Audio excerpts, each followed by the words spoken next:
cette première partie de réglage des outils pour armes de poing, nous allons voir ensemble le recalibreur désamorceur. Ici, en exemple, on va prendre une douille de calibre 40 Smith & Wesson.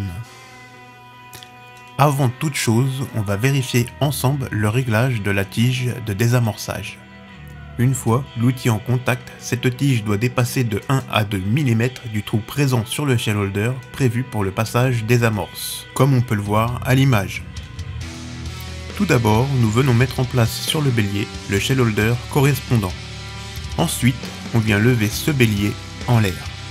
Puis, on vient visser l'outil jusqu'au contact du shell holder. Sur certaines presses, les lits notamment, on va rajouter un petit quart de tour pour neutraliser le jeu des outils. On vient visser ensuite le contre-écrou pour bloquer ce réglage. Aussi, il ne faudra pas oublier les accessoires de récupération d'amorces usagées.